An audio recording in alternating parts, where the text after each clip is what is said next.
आधी रात को जैसे ही मेरी आँख खुली तो मुझे ऐसा लगा कि जैसे मेरे ऊपर कोई झुका हुआ है। ये देखकर मेरी तो जैसे चीख ही निकल गई थी। मैं तुरंत ही उठकर बैठी, लेकिन ना जाने वो किस आदमी का साया था। वो अंधेरे में कहाँ गायब हो गया, मुझे कुछ भी समझ नहीं आया। मेरे कपड़े भी उस वक्त बहुत अस्त-व्यस्त थे। ये सब देखकर मैं बहुत बुरी तरह से घबरा गई कि ना जाने मैं इतनी गहरी नींद में कैसे सो गई कि कोई मेरे कमरे में आ गया और मुझे पता भी नहीं चला, और उसने मेरे साथ कहीं कुछ ऐसा वैसा तो नहीं कर दिया। यही सब सोच रही थी कि तभी मेरी सास भी दौड़कर कमरे में आई और पूछने लगी, शिवानी क्या हुआ, क्यों चिल्ला रही हो? मैंने माँ जी से कहा कि मैं इतना ही कह पाई थी कि तभी मेरे दिमाग में आया कि अगर मैंने अपनी सास को बताया कि कमरे में मैंने किसी आदमी को देखा था, तो ये तो बात का बतंगड़ बना देंगी और घुमा फिरा के मेरी ही गलती निकाल देंगी। मेरे पति तो वैसे भी यहाँ नहीं है, मैं फिर किस किस बात का जवाब देती फिरूंगी। इसलिए मैंने तुरंत ही बात को पलट दिया और कहा कि वो दरअसल बहुत बुरा सपना देखा था, इसलिए चीख पड़ी। मेरी सास कहने लगी, तुम तो इतनी डरपोक हो कि हद है, भला कोई सपना देखकर भी ऐसे चिल्लाता है। मुझे तो ऐसा लगा कि जैसे घर में कोई चोर घुस आया हो। मेरी पूरी नींद खराब करके रख दी। मेरी सास बड़बड़ाती हुई गुस्से में अपने कमरे में चली गई। मैं तो अपना सर पकड़कर ही बैठ गई कि ना जाने वो कौन था, कोई था भी या नहीं था। ये मेरा वहम था, क्योंकि बस मुझे एक बार ही वो साया नजर आया था। जब मैं उठकर बैठी तब तो मुझे कहीं कोई दिखा ही नहीं कि वो कहाँ से कहाँ चला गया। मेरे कमरे की खिड़की भी खुली हुई थी, लेकिन वो तो मैं वैसे भी खुली रखती हूँ क्योंकि इस वक्त गर्मी का मौसम है। खिड़की बंद करने से कमरे में घुटन महसूस होती है। खैर, मैं चुपचाप लेट गई और अपनी जिंदगी के बारे में सोचने लगी। अभी पिछले महीने ही तो नई नवेली दुल्हन बनकर मैं इस घर में आई थी। कितनी खुश थी मैं। लेकिन फिर एक हफ्ते बाद ही मेरे पति के ऑफिस से ये फरमान आ गया कि उन्हें एक बहुत ज़रूरी प्रोजेक्ट के लिए दुबई भेजा जा रहा है, और जब तक वो प्रोजेक्ट पूरा नहीं हो जाता तब तक मेरे पति को दुबई में ही रहना है। ये सुनकर तो जैसे मुझ पर आसमान ही टूट पड़ा था। मैंने तो उसी दिन से रोना धोना शुरू कर दिया था। लेकिन मेरी सास और नंद बहुत खुश थे क्योंकि उन्हें तो अब पैसा ही पैसा दिख रहा था। अगर मेरे पति दुबई के प्रोजेक्ट को पूरा करने जाते तो उन्हें अपनी सैलरी से 8 गुना ज्यादा पैसे मिल रहे थे। ये सुनकर तो सास और ननद की लार ही टपकने लगी थी, लेकिन मेरा रो रो कर बुरा हाल था। मैं भला यहाँ अपने पति के बिना अकेले कैसे रहूंगी। मैंने अपने पति से मना किया कि वो इस प्रोजेक्ट के लिए ना जाएं, लेकिन मेरे पति अविनाश कहने लगे कि ये एक बहुत ही बड़ा मौका है और बस कुछ महीनों की ही बात है। वो जल्द से जल्द इस प्रोजेक्ट को खत्म करके वापस इंडिया आ जाएंगे और फिर हमारे पास इतना पैसा होगा कि हम हर ऐशो आराम की चीज खरीद सकते हैं। और फिर तुम्हें नहीं पता, मेरे पास दुबई में काम करने का एक्सपीरियंस होगा, तो इसलिए मेरा प्रमोशन भी बहुत जल्दी हो जाएगा। क्या तुम नहीं चाहती कि हम इस पुराने घर से निकलकर किसी बढ़िया से घर में जाकर रहें? हमारे पास भी गाड़ी हो और दुनिया की तमाम सुविधाएं हो। अपने पति की बात सुनकर मैंने खुद को तसल्ली दी और सोचा कि वो बिल्कुल ठीक कह रहे हैं। भला सिर्फ प्यार मोहब्बत से ही तो जिंदगी नहीं चलती। और फिर मेरे पति दुबई के लिए निकल गए। इधर उनका जाना हुआ कि उधर मेरी सास और ननद के तेवर बिल्कुल बदल चुके थे। वैसे तो मेरे पति के सामने वो दोनों मुझसे बहुत मीठा बनकर रहती थी, लेकिन उनके जाते ही उन्होंने अपना असली रंग दिखाना शुरू कर दिया था। अब तो माँ बेटी दोनों ने पानी का गिलास तक उठाना बंद कर दिया था। उन्हें हर चीज अपने कमरे में चाहिए होती थी। वो दिन भर मुझे 50 तरह के काम बताती रहती और मेरे हर काम में नुक्स निकालती रहती। पूरा दिन मुझसे झगड़ा करती। इतनी कलह कर रही थी कि मेरा तो इस घर में सांस लेना भी दुश्वार हो गया था। मैंने जब अपने पति से इस बारे में शिकायत की तो वो भी बहुत टेंशन में आ गए कि ना जाने क्यों मेरी माँ और बहन इस तरह की हरकतें कर रही हैं। लेकिन हैरत तो मुझे तब हुई जब मेरे पति ने उन्हें फ़ोन करके समझाया कि वो मेरे साथ ऐसा व्यवहार ना करें, तो वो तो उल्टा मुझ पर ही इल्ज़ाम लगाने लगी कि ऐसा व्यवहार तो बहू हम लोगों के साथ कर रही है, ना कि हम उसके साथ करते हैं। वो तो तुम्हारे जाने के बाद हम लोगों पर पूरा दिन हुक्म चलाती है और सारा काम हमसे ही करवाती है। अपनी सास और ननद का झूठ सुनकर मैं तो दंग ही रह गई थी। इतने झूठ लोग तो मैंने अपनी जिंदगी में कभी देखे भी नहीं थे। लेकिन जब मैं रोज-रोज उन लोगों की खींचातानी से तंग आ गई, तो एक दिन मैंने खुद से ही अपनी सास से इस बारे में बात की कि कम से कम वो मुझे इतने दिन तो चैन से रह लेने दें, जब तक अविनाश यहाँ पर नहीं है। इस पर मेरी सास कहने लगी कि बहू, हम तुम्हारे कोई दुश्मन तो नहीं हैं, लेकिन बस मुझे अपनी बेटी की शादी की फिक्र लगी रहती है और मैं चाहती हूँ कि अविनाश उसका दहेज का ज्यादा से ज्यादा पैसा जमा कर ले, क्योंकि मेरे पास तो पहले से कोई जमा पूंजी नहीं है। मैं चाहती हूँ कि तुम अविनाश को इस बारे में समझाओ, भला हम लोगों को भी तो तुम लोगों से कोई फायदा होना चाहिए।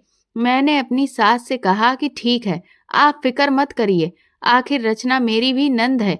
मैं भी चाहूंगी कि उसकी जल्द से जल्द किसी अच्छे घर में शादी हो जाए और अविनाश अपनी तरफ से पूरी कोशिश करेंगे कि रचना के दहेज में कोई भी कमी ना रहे।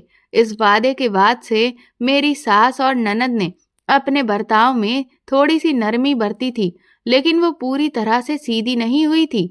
लेकिन मैंने भी सोचा कि अगर मैं रोज रोज अपने पति से अपनी सास और ननद की शिकायतें लेकर बैठूंगी, तो वो बेचारे तो परेशान हो जाएंगे और पत्नी और माँ के बीच में पूरी तरह से पिस जाएंगे।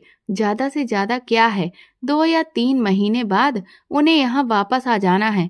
फिर मैं देखती हूँ कि कौन मेरे साथ बुरा व्यवहार करता है, लेकिन तब तक मुझे ये सब झेलना ही पड़ेगा।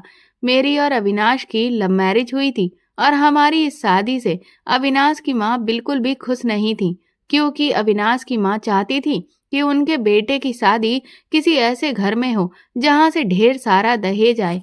लेकिन मेरे पापा के पास इतना पैसा नहीं था कि वो दहेज में बहुत कुछ दे सके, और फिर हमारी लव मैरिज थी, इसीलिए अविनाश ने खुद ही हमसे कुछ भी लेने से इनकार कर दिया था, जो कि मेरी सास को बिल्कुल भी पसंद नहीं आया था। लेकिन जब अविनाश ने अपनी माँ से साफ कह दिया कि अगर मैं शादी करूंगा तो शिवानी से ही करूंगा, वरना मैं सब कुछ छोड़कर चला जाऊंगा, तो इस धमकी से मेरी सास डर गई थी और उन्होंने फिर खुशी खुशी इस शादी को एक्सेप्ट कर लिया था। लेकिन अब मुझे ऐसा लग रहा था कि उन्होंने वो बस नाटक किया था और इसीलिए अविनाश के जाते ही वो मुझ पर अपनी भड़ास निकाल रही थी। अभी कुछ दिन ही बीते थे कि इस एक मुसीबत से तो मैं हर रोज जूझ ही रही थी कि एक दूसरी मुसीबत मेरे पल्ले आकर बंध गई। न जाने कौन था जो मुझे ब्लैंक कॉल करता था। पूरा दिन मेरे फोन पर कॉल आती रहती थी, जिस वजह से मैं बहुत परेशान रहती थी। मेरी सास भी मुझे घूर घूर कर देखने लगी थी कि आखिर ऐसा कौन है जो मुझे दिन भर फोन करता रहता है, क्योंकि अविनाश के पास इतना समय नहीं है कि वो मुझे दिन भर फोन करे। मुझे भी डर लगने लगा था कि कहीं ऐसा ना हो कि मेरी सास इस बात का कोई गलत मतलब ना निकाल ले और अविनाश से मेरी शिकायत कर दे। मैंने वो नंबर कई बार ब्लॉक भी किया, लेकिन वो जो कोई भी था, वो और भी नए नए नंबरों से बार बार कॉल करता था। मैंने बहुत बार खिसियाकर उसे फोन पर कहा भी कि आखिर तुम कौन हो जो मेरा जीना दूभर किए हुए हो, आखिर तुम्हें मुझसे क्या काम है। लेकिन जो भी वो शख्स था, उधर से कुछ भी नहीं कहता था, बस चुपचाप मेरी आवाज सुनता रहता था। इस वजह से मैं बहुत तंग आ गई थी और मैंने अपना फोन कई बार तो स्विच ऑफ करना शुरू कर दिया। लेकिन अब इस वजह से मेरे और अविनाश के बीच में झगड़े होने लगे थे, क्योंकि अब जब भी अविनाश मुझे फोन करते तो मेरा फोन बिजी बताता था। हालांकि मैं उस इंसान से फोन पर बात नहीं करती थी, लेकिन वो लगातार मुझे कॉल्स करता रहता था, जिस वजह से अविनाश जब भी मुझे फोन करते तो मेरा फोन बिजी बताता था और अविनाश को यही लगता था कि जैसे मैं किसी और से फोन पर बातें कर रही हूँ। मैंने कई बार तो बहाना बनाया कि मैं अपनी सहेली से बात कर रही थी, लेकिन इस बात से अविनाश नाराज रहने लगे कि आखिर तुम कितने घंटे अपनी सहेली से बात करती रहती हो। मैं अगर तुम्हें सुबह फ़ोन मिलाता हूँ, तो तब भी तुम फ़ोन पर बात करती हो। दोपहर को भी तुम्हारा फ़ोन बिज़ी जाता है और रात को भी। आखिर तुम दिन भर फ़ोन पर अपनी सहेलियों से ही लगी रहती हो। फिर तो तुम घर का कोई ख़याल भी नहीं रख रही होगी। तुम्हारे पास मेरे लिए अब बिल्कुल समय ही नहीं है। तुम्हें एक बार भी ये नहीं लगता कि तुम्हारा पति परदेश में बैठा है और उसे भी तुम्हारा वक्त चाहिए। मैंने अविनाश को समझाने की कोशिश की कि ऐसा नहीं है, मैं तुमसे बहुत प्यार करती हूँ और मुझे तुम्हारी बहुत परवाह है। लेकिन अविनाश कहने लगे कि अगर ऐसा ही है तो फिर तुम मुझसे बात करने का तो समय नहीं निकालती हो, दिन भर बस अपनी सहेलियों से लगी रहती हो। अब मुझे समझ ही नहीं आ रहा था कि मैं अविनाश से क्या कहूँ कि मैं किस मुसीबत में पड़ी हुई हूँ। अगर मैं फ़ोन स्विच ऑफ कर देती, तो अविनाश इस बात पर भी नाराज़ हो जाते कि मैंने अपना फ़ोन स्विच ऑफ क्यों किया हुआ है। मुझे इस मुसीबत से छुटकारा पाने का कोई रास्ता नज़र ही नहीं आ रहा था और इधर मेरी सास और नंद आए दिन मुझे तरह-तरह के ताने मार-मार के परेशान करती रहती थी। मैं तो बहुत बुरी तरह से तंग आ चुकी थी। अविनाश को तो लग रहा था कि मैं उसे याद ही नहीं करती, जबकि असल में मैं जानती थी कि मैं उसकी जुदाई कैसे बर्दाश्त कर पा रही हूँ।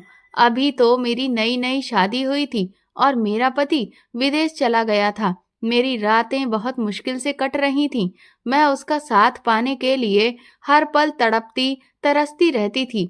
एक दिन मैंने अविनाश से अपने दिल की हर बात कही, तो अविनाश कहने लगे कि मेरा भी यहाँ पर यही हाल है, मैं भी क्या करूँ? लेकिन तुम्हें देखकर तो ऐसा लगता है कि जैसे तुमने तो मुझे भुला ही दिया है, क्योंकि मैं तो काम से फ्री होते ही सीधा तुम्हें फ़ोन करता हूँ, लेकिन तुम्हारे पास तो मुझसे बात करने तक का समय नहीं है। मैं सोचता हूँ कि सामने से ना सही, कम से कम फ़ोन पर बात करके ही हम अपना कुछ तो मन बहला लें, लेकिन तुम तो न जाने किसके साथ फ़ोन पर बिजी रहती हो।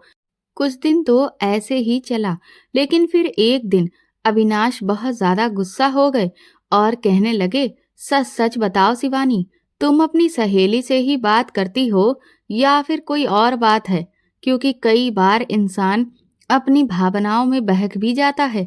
अविनाश की बात सुनकर मैं बुरी तरह से चौंक गई। मैं समझ गई थी कि वो किस ओर इशारा कर रहे हैं।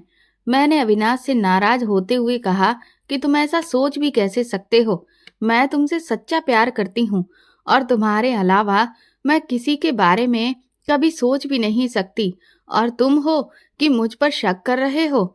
मैंने गुस्से से फ़ोन काट दिया था, लेकिन जब मेरा दिमाग ठंडा हुआ तो मैंने यही सोचा कि कितना भी हो, एक आदमी अपनी पत्नी पर एक निगाह टेढ़ी ही रखता है। और अब तो अगर मैंने अविनाश को ये बात बताई कि कोई मुझे ब्लैंक कॉल कर कर के परेशान कर रहा है, तब तो हो सकता है वो अपने शक को यकीन में बदल दें और मुझ पर सीधा इल्जाम लगा दें कि ज़रूर मेरा किसी के साथ चक्कर चल रहा है और मैं बहाना बना रही हूँ ब्लैंक कॉल का। यही सब सोचकर मैंने फैसला किया कि मैं अविनाश को इस सब के बारे में कुछ भी नहीं बताऊंगी, लेकिन मुझे इससे छुटकारा पाने का कोई रास्ता सूझ ही नहीं रहा था, क्योंकि मैं अपना फ़ोन भी बंद करके नहीं रख सकती थी। कुछ दिन ही बीते थे कि फिर तो उस नंबर से मुझे मैसेज भी आने लगे, जिनमें मेरी खूबसूरती की तारीफ़ें लिखी होती थीं। ये सब देखकर मेरे होश उड़ चुके थे। मुझे समझ नहीं आ रहा था कि कौन है जो मेरे पीछे पड़ा हुआ है। अपनी सास और ननद से भी मैं ये सब बातें शेयर नहीं कर सकती थी, क्योंकि वो तो वैसे ही मुझ पर तरह-तरह के इल्ज़ाम लगाती रहती थी और फिर ये तो उनके हाथ बहुत बड़ा मौका लग जाता मुझे गलत ठहराने का। एक दिन की बात है, जब मेरी सास और नंद बाजार गई हुई थी, तभी मेरे दरवाजे पर किसी की दस्तक हुई। दरवाज़ा खोला तो सामने एक जोगी बाबा खड़े हुए थे, जिन्हें भिक्षा चाहिए थी। मैंने उन्हें कुछ आटा और थोड़े पैसे दिए। उन्होंने मुझे आशीर्वाद दिया और एक टक मेरे चेहरे की तरफ देखने लगे। मैंने उनसे कहा, बाबा जी, आप मुझे ऐसे क्यों देख रहे हैं? वो कहने लगे, बेटी, पति की जुदाई से बहुत परेशान हो ना? उनके मुंह से ये बात सुनकर मैं तो दंग ही रह गई थी कि भला उन्हें कैसे पता कि मैं अपने पति की जुदाई से बहुत परेशान हूँ। वो कहने लगे, पहले तो सिर्फ एक ही परेशानी थी, लेकिन अब तो हजारों परेशानियों ने तुझे घेर के रखा है और कोई नहीं है जो तेरी परेशानियों को सुने। मैंने बाबा जी के तुरंत ही हाथ जोड़ लिए। कहा, आप तो अंतर्यामी हैं, आपको तो सब कुछ पता है। सच कहती हूँ बाबा जी, मैं बहुत परेशान हूँ, लेकिन मुझे कोई रास्ता नहीं सूझ रहा। तभी बाबा जी ने एक पैकेट मेरे हाथ पर रखा और कहा कि इसमें कुछ छल्ले पड़े हुए हैं जो कि अलग अलग रंग के हैं। तुम्हें पूरे 1 महीने तक हर रोज एक छल्ला इसमें से निकाल कर अपने हाथ में पहनना पड़ेगा। लेकिन याद रखना कि हर दिन अलग अलग रंग का छल्ला पहनना होगा और अगले दिन दूसरा छल्ला पहनने के बाद पहले वाला छल्ला जमीन में गाड़ देना होगा। और हर हफ्ते रात को 12 बजे पीपल के पेड़ के पास एक दीपक जलाकर 5 मिनट तक अपने लिए प्रार्थना करनी होगी कि भगवान, मुझे मेरी समस्याओं से मुक्ति दो।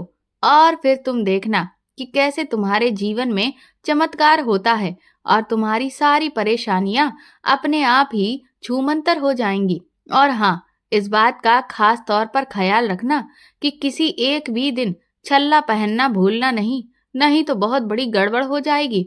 और इन 30 दिनों तक तुम्हारा पति तुम्हारे आसपास नहीं होना चाहिए, तभी तुम्हारी समस्या दूर होगी। ये कहकर बाबा जी वहां से चले गए। मैं तो बहुत खुश हो गई थी। हालांकि मैं ऐसी बातों में विश्वास तो नहीं करती थी, लेकिन बाबा जी ने जिस तरह से सिर्फ मेरा चेहरा देखते ही मेरी सारी परेशानियों के बारे में बता दिया, उससे मुझे उन पर यकीन हो गया था। और मैंने सोचा कि हर रोज सिर्फ छल्ला ही तो पहनना है और बस हफ्ते में एक बार पीपल के नीचे दीपक जलाकर 5 मिनट बैठना है। ये तो कोई बहुत मुश्किल बात नहीं थी, क्योंकि पीपल का पेड़ तो मेरे घर से 20 कदम की दूरी पर ही लगा हुआ था और वहां पर जाना मेरे लिए कोई बड़ी बात नहीं थी। और अविनाश भी अभी फिलहाल यहाँ नहीं आने वाले। ये उपाय तो मेरे लिए बहुत आसान था, इसलिए मैंने सोचा कि एक बार ट्राई करके देखती हूँ। हो सकता है कि मेरी सारी समस्याओं का समाधान मुझे मिल जाए। मैंने उन सभी छल्लों को संभाल के अपनी अलमारी में रख लिया और फिर मैंने हर रोज ध्यान से उन छल्लों को पहनना शुरू कर दिया था।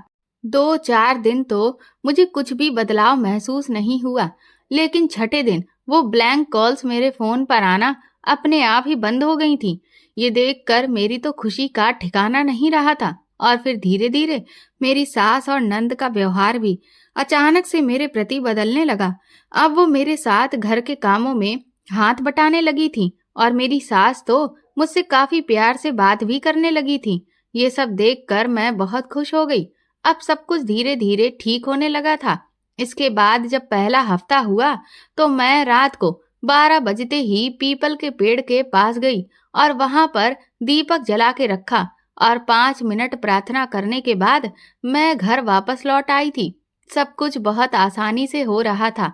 फिर एक दिन मेरी सास मेरे पास आई और कहने लगी, बहू, रचना के लिए एक बहुत ही अच्छे घर का रिश्ता आया है, इसीलिए तुम अपनी एक अच्छी सी साड़ी उसे पहनने को दे दो।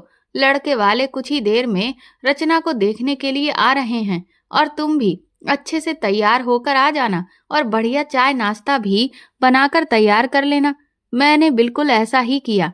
कुछ ही देर में वो लोग आ गए और फिर रिश्ते की बात भी पक्की हो गई। उनके जाने के बाद मेरी सास कहने लगी कि बहू, उन लोगों को शादी की बहुत जल्दी है, क्योंकि लड़का विदेश जाने वाला है और वो रचना को भी अपने साथ ले जाएगा और इसीलिए वो चाहते हैं कि लड़के के विदेश जाने से पहले ही ये शादी हो जानी चाहिए। मैंने कहा, लेकिन माँ, अभी तो अविनाश यहाँ नहीं है और इतनी जल्दी तो वो अचानक से नहीं आ सकते। इस पर सास कहने लगी कि यही तो सबसे बड़ी प्रॉब्लम है, लेकिन इतनी मुश्किल से रचना का रिश्ता लगा है और मैं इस रिश्ते को अपने हाथ से जाने नहीं दे सकती। इसीलिए मैंने उन लोगों को हाँ कर दी है और कल शाम को ही रचना की शादी है। तुमसे मैं ये कहूंगी कि तुम अविनाश को इस बारे में कुछ भी मत बताना, वरना वो बहुत ही ज्यादा नाराज हो जाएगा। इससे अच्छा तो ये होगा कि जब भी वो दुबई से लौट कर आएगा तब मैं खुद ही सामने से उसे सब कुछ बता दूंगी, तो उसे समझाने में मुझे आसानी भी होगी। सास की इस बात पर मैंने हामी भर दी। मैंने सोचा कि अब तो मैं चाहकर भी अविनाश को नहीं बता सकती, क्योंकि अगर उन्होंने सासू माँ से कुछ भी कह दिया तो फिर बातों को इधर उधर करने का इल्जाम मुझ पर ही आएगा। यही सोचकर मैंने अविनाश से कुछ भी नहीं कहा।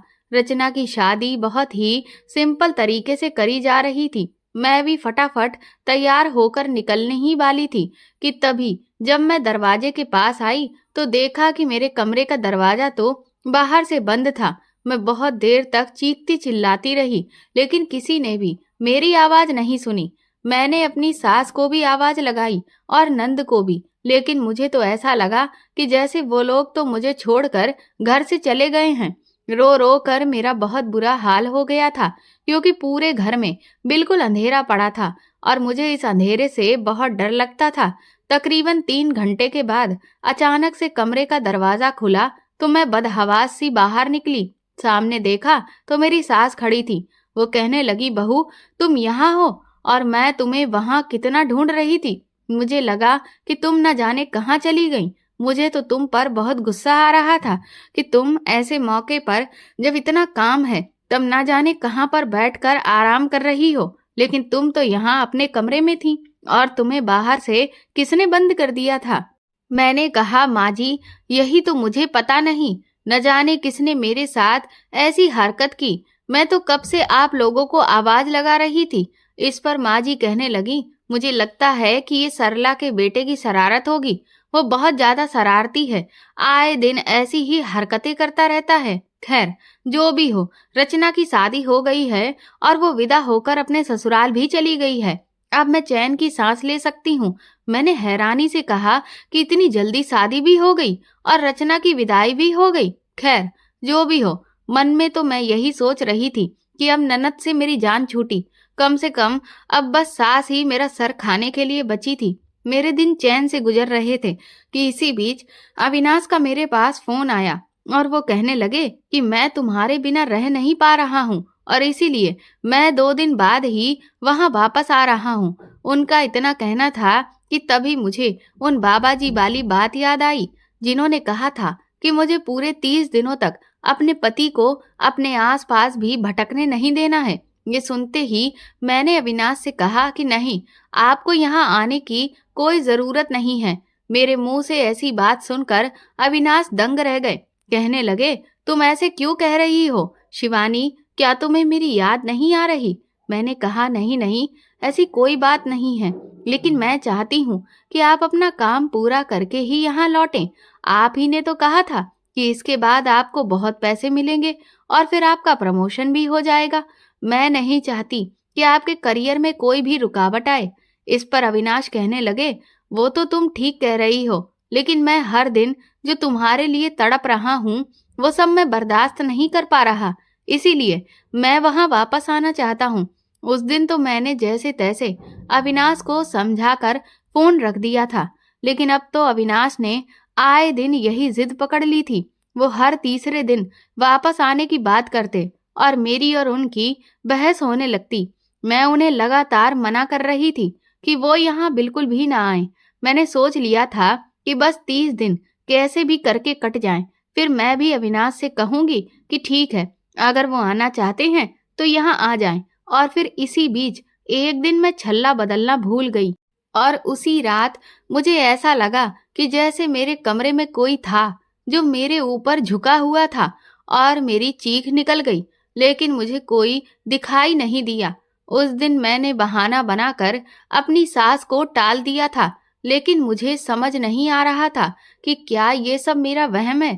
फिर जब तीसरा हफ्ता हुआ और मैं आधी रात को पीपल के पेड़ के पास दिया जलाने के लिए गई और जैसे ही वहां से मैं वापस लौट कर आ रही थी कि तभी मैंने सामने अविनाश को खड़े देखा। उन्हें वहां देखकर मैं तो दंग रह गई थी। मुझे तो यकीन नहीं हो रहा था कि अविनाश यहाँ अचानक से कैसे आ गए। उस वक्त मैं दौड़कर उनके गले से लग गई, लेकिन ये क्या, अविनाश ने तो मुझे खुद से दूर झटक दिया और कहने लगे कि मुझे घिन आती है तुमसे। मुझे यकीन नहीं होता कि मैंने तुम जैसी लड़की से प्यार किया था। तुम्हें पत्नी कहते हुए भी मुझे शर्म आती है। मैंने हैरत से अविनाश की तरफ देखा तो वो कहने लगे, तो मेरे पीछे तुम ये सब गुल खिला रही थी? अब मुझे समझ आ रहा है कि तुम मुझे यहाँ क्यों नहीं आने देना चाहती थी। इसीलिए तुम मुझ पर बार-बार दबाव बना रही थी कि मैं यहाँ लौट कर ना आऊं, और मैं इतना बेवकूफ था कि तुम पर भरोसा करके जैसे तैसे वहाँ अपना एक-एक दिन काट रहा था, जबकि तुम तो यहाँ मौज पर मौज मना रही थी, क्योंकि मेरे आने से तुम्हारी मौज में रुकावट पैदा हो जाती। मैंने अविनाश से कहा कि ये तुम क्या बके जा रहे हो? तुम्हारे मुंह में जो भी आ रहा है, तुम जानते भी हो कि तुम मेरे लिए क्या कह रहे हो। एक तो तुम मुझे बिना बताए यहाँ अचानक से आ गए, और ऊपर से मुझ पर ये किस बात के इल्जाम लगा रहे हो। इसके बाद हम घर पर लौट आए। अविनाश मुझसे बहुत नाराज थे। मेरी सास भी जाग गई थी। मैंने उनसे कहा, सासू माँ, देखिए ये अविनाश किस तरह की बातें कर रहे हैं। तभी मेरी ननद भी कमरे से बाहर आ गई। अपनी ननद को मैंने अचानक जब घर में देखा तो मैं दंग रह गई। मैंने कहा कि रचना, तुम यहाँ क्या कर रही हो? तुम तो अपने पति के साथ अमेरिका चली गई थी ना। मेरे इतना कहने से अविनाश हैरान हो गए। कहने लगे, पति? रचना, तुम्हारी शादी कब हुई है? मैंने कहा, रचना की शादी अभी पिछले हफ्ते ही हुई है। इस पर अविनाश अपनी माँ से कहने लगे कि आपने रचना की शादी कर दी और मुझे बताया तक नहीं। आखिर इस घर में ये क्या हो रहा है? हर कोई अपनी मनमर्जी कर रहा है। मेरी सास कहने लगी, किसने कहा बेटा कि रचना की शादी हो गई है? ऐसा तो कुछ भी नहीं है। अपनी सास के मुंह से ये बात सुनकर मेरे तो पैरों तले से जमीन निकल गई थी। मैंने कहा, माँ जी, ये आप क्या कह रही हैं? अभी पिछले हफ्ते ही तो रचना की शादी हुई है, और आपने कहा था कि वो अपने पति के साथ विदेश चली गई है। इस पर रचना तपाक से बोली, नहीं तो भाभी, आपको हो क्या गया है? मेरे लिए तो कब से माँ रिश्ते की तलाश कर रही है, लेकिन हमें तो कोई रिश्ता मिल ही नहीं रहा है। और मैं तो कहीं नहीं गई थी, मैं तो यहीं आराम से अपने घर में ही रह रही थी। मेरी सास तुरंत ही आगे बढ़ी और अविनाश को गले लगाते हुए कहने लगी, इस औरत ने मेरे बच्चे की जिंदगी खराब कर दी, और अब देखो कैसे नाटक कर रही है। वो कहने लगी, अविनाश, तुझे नहीं पता ये तेरे पेट के पीछे कैसे कैसे गुल खिला रही थी। ये रोज रात को पीपल के पास अपने किसी प्रेमी से मिलने जाती है, और तो और मैंने इसके कमरे में रात को किसी आदमी को भी जाते हुए देखा है। अपनी सास के मुंह से ऐसी बातें सुनकर मैं दंग रह गई थी। मैंने कहा, ये आप क्या बकवास कर रही हैं माँ जी? ये सब झूठ है। मेरी सास कहने लगी, अगर मैं झूठ बोल रही हूँ बेटा, तो तुम इसका फोन चेक करो और उसमें देखो कि इसके यार से कितनी सारी बातें होती हैं। मेरे पति ने तुरंत ही मेरा फोन मेरे हाथ से छीन लिया, जिसमें उसी ब्लैंक कॉल वाले नंबर की काफी सारी कॉल्स पड़ी हुई थी। मेरे पति ने कहा कि ये किसका नंबर है? मैंने कहा कि ये कोई रॉन्ग नंबर था जो मुझे बार बार परेशान करता था। अविनाश कहने लगे, तुम झूठ बोलती हो। अगर ऐसा था तो तुमने मुझे पहले क्यों नहीं बताया? और इस नंबर से तो कितनी सारी कॉल्स पड़ी हुई हैं, एक एक दिन में 40-40 कॉल्स। मैंने कहा कि यही तो मैं कह रही हूँ कि ये आदमी मुझे बहुत परेशान करता था। लेकिन तभी मेरे पति ने उस नंबर से पड़े हुए मैसेजेस चेक कर लिए, जिसमें उस शख्स ने मेरी खूबसूरती की बहुत तारीफ की हुई थी। ये देखकर तो मेरे होश उड़ गए थे। मैं इतनी बड़ी बेवकूफ थी कि मैंने उन मैसेजेस को अभी तक डिलीट ही नहीं किया था। अब तो मेरे पति का पारा गुस्से से हाई हो चुका था। वो कहने लगे, अगर तुम्हारे नंबर पर ये आदमी तुम्हें फोन करके परेशान कर रहा था तो ये तुम्हारी इतनी तारीफें क्यों कर रहा है? और तुमने इसके मैसेज अभी तक डिलीट क्यों नहीं किए? और फिर तुम आधी रात को वहां बाहर क्या कर रही थी? बताओ, तुम्हारे पास इन सब बातों का क्या जवाब है? अब मैं चारों तरफ से घिर चुकी थी। मैंने अपने पति को पूरी सच्चाई बताई कि किस तरह से एक बाबा आया था और उसने मुझे कैसे छल्ले दिए और क्या क्या करने को कहा। लेकिन मेरी सास कहने लगी कि ये झूठ बोलती है, ये सब नाटक कर रही है ताकि ये अपने प्रेमी को तुमसे बचा सके, जबकि ये तो तुम्हें धोखा दे रही थी।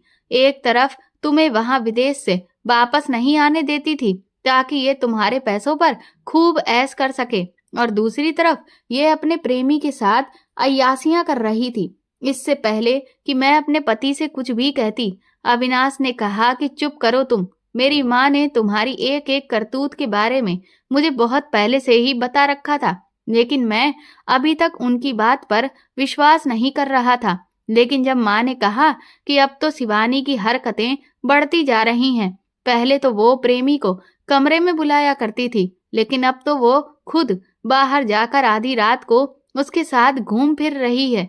तब मैंने घर वापस आने का फैसला कर लिया। लेकिन जब मैंने तुमसे यहाँ आने की बात कही तो तुम तो मुझे आने ही नहीं देना चाहती थी। फिर तो मेरा शक यकीन में बदलने लगा कि भला मेरे वहां आने से तुम्हें ऐसी भी क्या दिक्कत हो रही है। कहाँ तो तुम मुझसे कह रही थी कि तुम मेरे लिए तड़प रही हो, तो तुम्हें तो बल्कि खुशी होनी चाहिए कि मैं वापस आना चाहता हूँ, लेकिन तुम तो उल्टा परेशान हो रही थी। मुझे लगने लगा कि हो ना हो मेरी माँ जो कुछ भी कह रही है उसमें कुछ तो सच्चाई है, और इसीलिए तुम्हारा असली रंग देखने के लिए मैं तुम्हें बिना बताए दुबई से वापस आ गया। और देखो, मैंने आज तुम्हें खुद रंगे हाथों पकड़ा, वरना तुम इतनी रात को वहां क्यों गई थी? मैंने रो रो कर अपनी सच्चाई अविनाश के सामने रखी, लेकिन वो मेरी किसी बात पर विश्वास नहीं कर रहे थे। अविनाश कहने लगे कि मैंने तुमसे सच्चा प्यार किया, लेकिन तुमने मेरे साथ बहुत बड़ा धोखा किया, और ऊपर से तुम मेरी बहन पर उल्टे सीधे आरोप लगा रही थी कि उसने शादी कर ली। तुमको क्या लगता है कि मेरी माँ और बहन तुम्हारी तरह हैं? मेरे बिना मेरी माँ मेरी बहन की शादी कर ही नहीं सकती थी, लेकिन तुम मुझे मेरी माँ और बहन के खिलाफ भड़काती रहती थी, और इसीलिए तुमने ये झूठ का ताना बाना भी बुना कि रचना की शादी हो चुकी है। अब मैं तुम्हारे साथ बिल्कुल नहीं रह सकता, मैं तुम्हें तलाक दे दूंगा। अविनाश की ये बात सुनकर मैं तो खड़े से गिर पड़ी थी।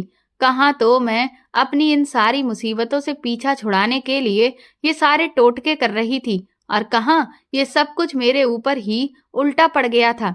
न जाने ये सब क्या हो रहा था, मुझे कुछ समझ नहीं आया। अविनाश ने मुझे फरमान सुना दिया कि मैं कल सुबह होते ही उनके घर से चली जाऊं। तलाक के कागज वो मुझे मेरे घर भिजवा देंगे। मैं उस पूरी रात रोती रही। जब सुबह हुई तो मैंने अपना सामान पैक करना शुरू कर दिया। तभी मेरी नजर उन छल्लों पर पड़ी जो मुझे उस बाबा ने दिए थे। मैंने सोचा कि आखिर इस सब के पीछे कौन है, और अविनाश ने कहा कि मेरी सास मेरे बारे में उन्हें पहले से ही ये सारी बातें बता रही थी। लेकिन मैंने तो अपनी सास के सामने इन सब बातों को कभी आने ही नहीं दिया। फिर उन्हें ये सब कैसे पता था कि कोई मेरे कमरे में था और कोई मुझे ब्लैंक कॉल करता था? अब मुझे अपनी सास पर शक होने लगा। हो ना हो इस सब के पीछे मेरी सास और ननद का ही हाथ था। मैं तुरंत ही चुपके से सास के कमरे में गई तो वह गहरी नींद में सो रही थी। मैंने धीरे से उनकी अलमारी खोली और उसे खंगालना शुरू किया तो मेरे होश तब उड़े जब मैंने ठीक वैसे ही छल्ले जो मुझे उस बाबा ने दिए थे वो एक पोटली में बंधे हुए सास की अलमारी में पड़े मिले। इसके बाद मैंने उनका मोबाइल फोन उठाया और जब उनका इनबॉक्स चेक किया तो वो सारे मैसेजेस तो मेरी सास के नंबर से ही मुझे किए गए थे। मैंने तुरंत ही बाहर आंगन में खड़े होकर हंगामा करना शुरू कर दिया, जिससे मेरे पति, सास और ननद सब लोग इकट्ठा हो गए और वो कहने लगे कि मैंने क्यों शोर मचाया हुआ है। मैंने अविनाश से कहा कि मेरे साथ ये सब कुछ करने वाला और कोई नहीं, तुम्हारी माँ है। इस बात पर अविनाश नाराज होने लगे कि अब जब मुझे और कोई रास्ता नहीं मिला तो मैं उनकी माँ पर झूठा इल्जाम लगा रही हूँ। लेकिन मैंने सबूत के तौर पर उन्हें वो छल्ले दिखाए और कहा कि ठीक ऐसे ही छल्ले उस बाबा ने मुझे दिए थे जो मेरी अलमारी में पड़े हैं। और अगर अभी भी आपको यकीन नहीं आता तो ये देखिए, जो मैसेजेस आपने मेरे मोबाइल में देखे हैं ठीक वही मैसेज आपकी माँ के फोन में पड़े हैं जो कि उन्होंने ही मुझे किए थे। मैंने तुरंत ही सास के नंबर से जब कॉल लगाई तो वो नंबर जो ब्लैंक कॉल के लिए मुझे आता था वो मेरी सास का ही निकला। ये देखते ही मेरे पति के होश उड़ गए। वो घूर घूर कर मेरी सास की तरफ देखने लगे तो मेरी सास बुरी तरह से डर गई, और जब उन्होंने सख्ती से अपनी माँ से पूछताछ की तो उन्होंने सारा सच उगल दिया। उन्होंने कहा कि मैं शिवानी को इस घर से निकालना चाहती थी क्योंकि मैं उसे कभी भी पसंद नहीं करती थी और इसीलिए मैंने ये सब कुछ किया। मैंने एक लड़के को पैसे दिए और उसे बाबा का भेष धर के घर आने को कहा, और ये छल्ले वाली बात और अपने पति को दूर रखना, और साथ ही आधी रात को पीपल के पास दिया जलाने का, ये सारा काम धाम करवाने के लिए मैंने ही उसे बोल दिया था। उसी लड़के को मैंने रचना के कमरे में भी भेजा था ताकि वो डर जाए। मैंने रचना से एक नई सिम भी मंगवा ली थी ताकि मैं शिवानी को हद से ज्यादा परेशान कर दूं और तुम्हें भी उस पर शक होने लगे कि वो जरूर किसी और से बातें करती है। और रचना की शादी का नाटक भी मैंने शिवानी के सामने इसीलिए किया ताकि तुम्हें ये यकीन हो जाए कि वो अपनी गलतियों को छुपाकर तुम्हारी माँ और बहन को उल्टा फंसा रही है। सारी सच्चाई सुनने के बाद मेरे पति तो अपना सर पकड़कर ही बैठ गए थे। वो कभी सपने में भी नहीं सोच सकते थे कि उनकी माँ और बहन उनके खिलाफ इतनी बड़ी साजिश करेंगे, वो भी सिर्फ इसलिए क्योंकि वो लोग अभी तक मुझे एक्सेप्ट नहीं कर पाए थे। मेरी सास कहने लगी कि मैं इसे कभी भी अपनी बहू नहीं बनाना चाहती थी, बल्कि मैं तुम्हारी शादी अपनी सहेली की बेटी से कराना चाहती थी। वो बहुत अमीर है और उसने कहा भी था कि वो मुझे दहेज में ढेर सारा पैसा भी देगी, और उसकी लड़की मुझे बहुत पसंद थी। लेकिन तूने इस औरत को लाकर हमारे सर पर बिठा दिया। पर मैंने भी फैसला कर लिया था कि मैं कैसे भी करके इस आफत से छुटकारा पाकर ही रहूंगी, और बस इसीलिए मैंने ये सब कुछ किया। सारी सच्चाई सुनने के बाद मेरे पति ने फैसला किया कि अब वो अपनी माँ और बहन के साथ इस घर में बिल्कुल नहीं रहेंगे। ये सुनकर मेरी सास के होश उड़ गए थे। मेरी नंद और सास अविनाश के सामने फूट फूट कर रोने लगे कि अगर अविनाश ने उन्हें बेसहारा छोड़ दिया तो फिर उनकी देखभाल के लिए तो कोई भी नहीं है, उनके घर का खर्चा कैसे चलेगा। मैंने भी अविनाश को समझाने की कोशिश की कि मैं मानती हूँ इन दोनों ने बहुत बड़ी गलती की है, लेकिन तुम इन्हें इतनी बड़ी सजा मत दो।